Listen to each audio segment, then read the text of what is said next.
सुबह से ही बारिश जोरों पर थी। मोहन बार बार घर के दरवाजे की ओर झांकता और मौसम को देखकर फिर अंदर लौट आता। नहीं रुकेगी आज भी ये बारिश। लगता है आज भी जंगल जाने का विचार छोड़ना होगा। रास्तों पर पानी भरा होगा। बहुत मुश्किल है आज भी निकलना। लेकिन मीरा, अगर हम आज भी जंगल नहीं गए तो पैसे कहाँ से आएंगे? पिछले 2 दिन से कोई कमाई नहीं हुई। मकान मालिक अपना किराया लेने आता ही होगा। पहले भी धमकी देकर गया है। अरे मोहन घर पर है? अच्छा हुआ तू घर पर ही मिल गया, वरना जब भी आओ तो तेरे बच्चे कहते हैं कि मम्मी पापा जंगल गए हैं। ला अब मुझे किराया दे। लाला जी, पिछले 2 दिन से बारिश नहीं रुक रही है, इस वजह से जंगल जाना नहीं हो रहा। आज कोशिश करेंगे कि जंगल जाएं और थोड़ी लकड़ी काट कर बेच दें। मुझे बस इसी हफ्ते का समय दे दो, मैं आपको अगले हफ्ते तक पूरा किराया दे दूंगा। ओ देख भाई हो, मैं पहले भी तुझे कई दिन का समय दे चुका हूँ, समझा? चल ठीक है, 1 हफ्ता तुझे और दे दिया। मुझे आज ही के दिन पूरा किराया चाहिए, समझा? नहीं तो ये कमरा खाली करवा दूंगा। जा रहा हूँ, अगले हफ्ते आऊंगा। लाला धमकी देकर चला जाता है और मोहन जंगल जाने की तैयारी करता है। मोहन और उसकी पत्नी मीरा दोनों रोजाना जंगल से लकड़ी काट कर लाते थे और आसपास के गाँव में बेचकर घर का गुजारा करते थे। पर बारिश की वजह से इस बार उनके काम का बहुत नुकसान हो गया। अब मजबूरी में मोहन और मीरा को आज मूसलाधार बारिश में भी लकड़ियाँ काटने के लिए जाना पड़ा। सुनो जी, जंगल तो पूरा पानी से भरा हुआ है। एक भी पेड़ सूखा नहीं है, सारे पेड़ गीले हैं। अब क्या करेंगे? हमारा तो जंगल आना भी बेकार गया। आज तो फिर काम नहीं हुआ। तू एक काम कर, यहीं खड़ी रह। मैं थोड़ा जंगल के अंदर जाता हूँ, हो सकता है अंदर के पेड़ थोड़े सूखे हों। नहीं नहीं, मैं तुम्हें ऐसे अकेले नहीं जाने दूंगी। कोई जहरीला सांप बिच्छू काट गया तो? नहीं नहीं, रहने दो, हम वापस घर चलते हैं। कल आ जाएंगे, अभी तो अगले हफ्ते लाला ने आना है। कुछ नहीं होगा मीरा, मत डर। नहीं जाऊंगा तो काम नहीं होगा, समझती नहीं है। मैंने मना कर दिया ना कि तुम जंगल के बहुत अंदर नहीं जाओगे। बारिश ना होती तो मैं मना न करती, पर इस मूसलाधार बारिश में मैं नहीं जाने दूंगी। चलो हम वापस चलते हैं। मीरा ने मोहन को अकेले जंगल के अंदर नहीं जाने दिया। अब वो दोनों वापस घर की ओर लौट पड़े। मीरा, तूने मना तो कर दिया, खुद सोच, अब घर जाकर क्या करेंगे? पैसे हैं नहीं कि कुछ खाने का बना ले। बच्चों को क्या जवाब देगी?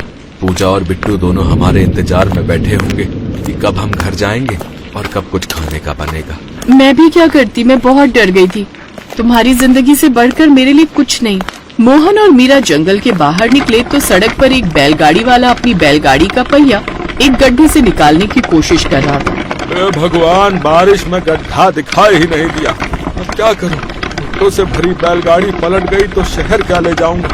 बहुत नुकसान हो जाएगा। सेठ जी को क्या जवाब दूंगा? रुको भैया, हम मदद करते हैं। हाँ हाँ भाई, जरा हाथ लगवा दो, अकेले से तो नहीं निकल रही। मैं भी मदद करती हूँ। मोहन और मीरा बैलगाड़ी के पहिए को गड्ढे से निकालने में मदद करने लगे। कुछ देर बाद बैलगाड़ी का पहिया गड्ढे से बाहर आ गया। बैलगाड़ी वाले ने सुकून की सांस ली। बहुत बहुत धन्यवाद, तुम दोनों ने मेरी बहुत मदद की है, वरना आज मेरा बहुत नुकसान हो जाता। मेरा नाम रमेश है। मैं रोजाना जो है गांव से शहर भुट्टे की गाड़ी भरकर ले जाता हूँ। अगर आज भुट्टे खराब हो जाते तो सेठ जी तो मेरी तनख्वाह में से बहुत पैसे काट लेते भाई, और कहीं न कहीं मुझे नौकरी से ही निकाल देते। भैया, मुसीबत के समय मदद करना तो हर इंसान का कर्तव्य है। अब परेशानी में तुम्हें देखकर हम आगे भी तो नहीं बढ़ सकते थे ना। हमारे पूर्वजों ने हमें यही शिक्षा दी है कि मुसीबत के समय हमें सहायता के लिए आगे आना चाहिए। बहुत अच्छे विचार हैं तुम्हारे। ये लो, अब तुमने इतनी मदद की है तो ये थोड़े भुट्टे तुम्हें देता हूँ। एक भाई की तरफ से दूसरे भाई को उपहार है? वैसे तुम्हारा नाम क्या है भाई? और तुम इतनी बारिश में जंगल से क्यों आ रहे थे? मेरा नाम मोहन है, ये मेरी पत्नी मीरा है। हम दोनों जंगल से लकड़ी काट कर लाते हैं और आसपास के गांव में बेचकर घर का गुजारा करते हैं। आज बारिश की वजह से जंगल के अंदर नहीं गए, बस घर वापस ही जा रहे थे तो रास्ते में आपसे मिलना हो गया। अच्छा, तो ये बात है। गांव में जो पुराना कुआं बना है ना, उसी के पीछे मेरा घर है। तुम आना घर, फिर बैठकर बातचीत करेंगे। रमेश मोहन को काफी सारे भुट्टे देकर शहर की ओर बढ़ जाता है। मोहन और मीरा घर आ जाते हैं। अब घर जाकर वही समस्या की बनाए क्या और खाएं क्या। मम्मी, बहुत तेज भूख लगी है। आप तो बोल रहे थे कि आप शाम को कुछ खाने का लेकर आओगे, पर आपने तो कुछ भी नहीं बनाया। हाँ मम्मी, बहुत भूख लगी है, कुछ बना दो। तुम दोनों बैठो, मैं कुछ बनाती हूँ। क्या बनाएगी मीरा? घर में कुछ भी तो नहीं है।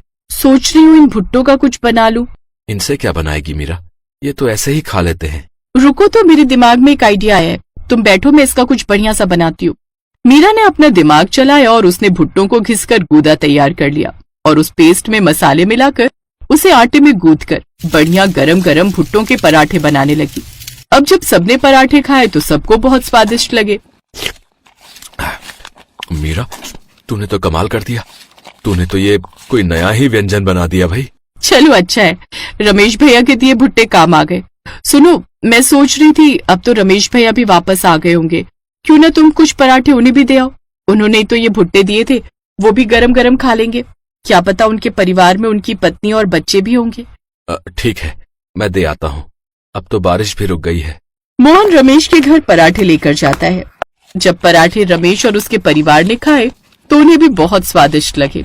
मोहन भैया, मेरे दिमाग में जो है एक आइडिया आया है। भाभी ने जो ये कमाल के भुट्टो के पराठे बनाए हैं, इन्हें खाकर मैं सोच रहा हूँ क्यों ना भाभी और तुम मिलकर भुट्टो के पराठे का ठेला लगा लो। ये एक नए तरीके का खाना है, मुझे लगता है लोगों को बहुत पसंद आएगा। गांव के बाहर जो शहर को सड़क जाती है, वहाँ बहुत से ढाबे हैं, वहीं कोई जगह मिल जाएगी जहाँ ठेला लगा सकते हैं। पर रमेश भैया, मेरे पास इतने पैसे नहीं हैं कि मैं एकदम से नया काम शुरू कर सकूं। अभी तो घर का किराया भी देना है। अरे वो हम मिलकर कर लेंगे भाई, उसकी चिंता मत करो, सब हो जाएगा। थोड़ा पैसा मैं भी लगा दूंगा, बाकी भुट्टे भी मैं ताजे ला दिया करूंगा।